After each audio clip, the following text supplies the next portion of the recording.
All right. So perhaps you have inherited a property, or you have your executor for probate, or the administrator for an estate probate that's taking place in North Carolina, and you're wondering when you can sell the property. Maybe you need to unlock some of the inheritance to share with other heirs, or perhaps you need to pay for some of the debt that's in the estate, or maybe you need to pay for the attorney that you're using for the probate, or maybe some combination or other outside factor. But you're trying to figure out when you can, or if you can, sell a property before it goes through the probate process in North Carolina, and particularly if it does not have a will. That's what we're going to talk about today. What's going on? I'm Courtney Rollins, the Life and Transitions property expert in Life and Transitions YouTube channel, host, moderator.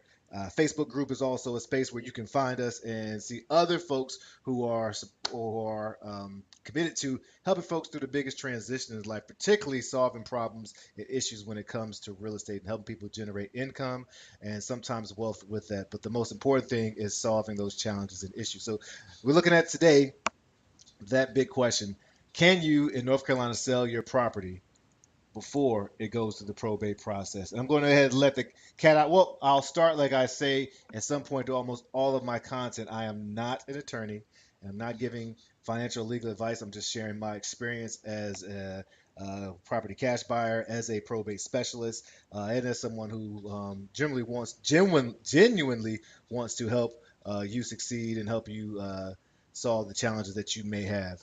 All right. So but the short answer to that, from my experience, once the property is inherited, you can sell the property. It is just like any other normal real estate transaction.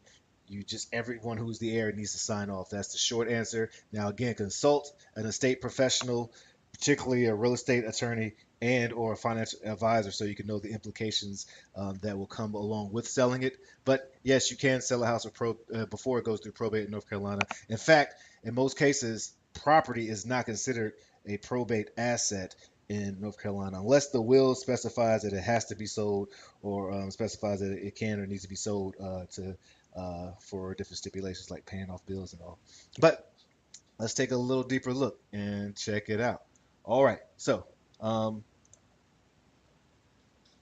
and shout out to Denise Harper, who's also a probate specialist, a real estate agent and investor, because I do tons of content, and I saw, and I was looking up, researching, and I saw her YouTube channel, and she had similar information up here and a great article about this. So I just wanted to shout out to her because this is an awesome service that she's providing and helping people figure out, you know, um, you know, how to navigate those waters. All right.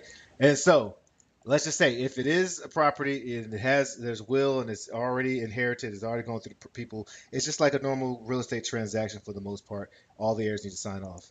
Now, if someone dies testate, that means they have a testament. They have a will that they left behind. It's valid. That's died testate. That means the person will go through the will actually has to still go through probate. That's how you execute the wishes and suggestions of the will, and you have a letter of testamentary. Someone's an executor they're executing those wishes. Intestate means that they passed away without leaving a valid will, and so that is left to intestate law. So when a person dies without a will, the property may be divided between the surviving spouse, children, and there's a whole chart. And definitely check out. You can either just Google North Carolina intestate law, or reach out to me and look at some of the past articles and videos I've done explaining that. But there is a order of who the stuff will be distributed to. Now, if you do want to sell the property, or I already gave this disclaimer about sharing my experience and my ideas, not giving legal financial advice. But if you do want to sell the property when there is no will, usually will need to have the notice to creditors to be already placed during the probate process. There is a way. There has to be a way for anyone who has a claim against the estate to have the proper amount of time to make that claim, and that's the notice to creditors. It has to go to a vetted publication that has a certain circulation, so that people have a good chance to share.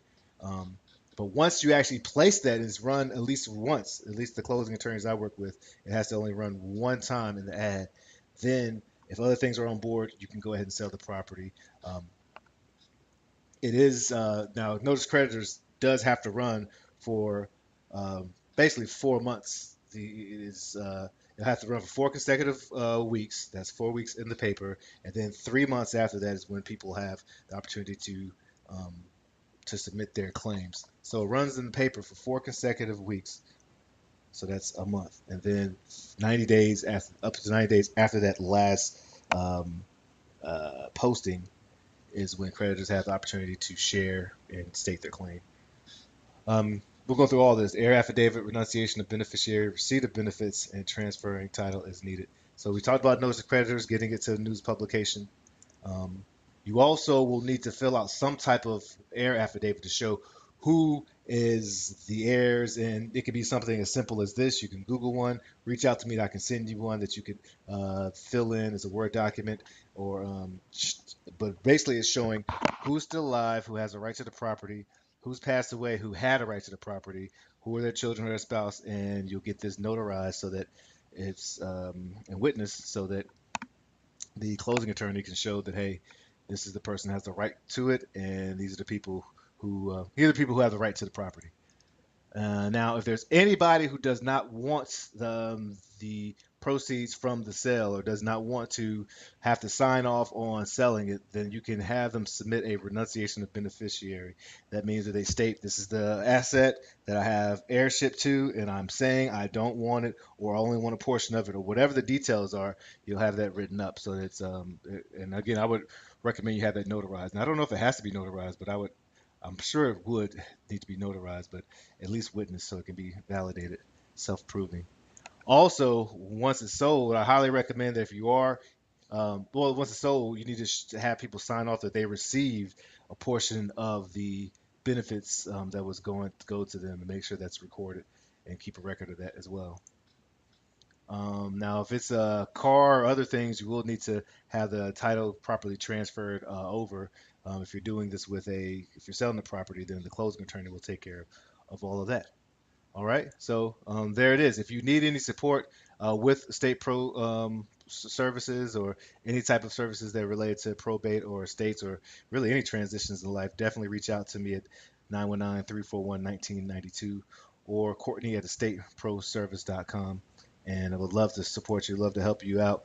I'll be doing another article or piece of comment tomorrow about why somebody may decide to sell. I mean, it's great to keep properties, to hold on to them, but that's not the situation for everyone involved. So tomorrow, I'm going to post something about 7 reasons that you may want to sell to a cash buyer. And if you find yourself in that situation, definitely reach out to me because I'll definitely be able to support you.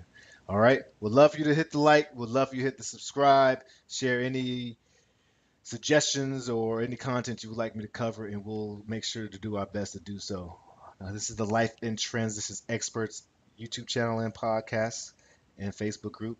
Let your light shine. Cheers.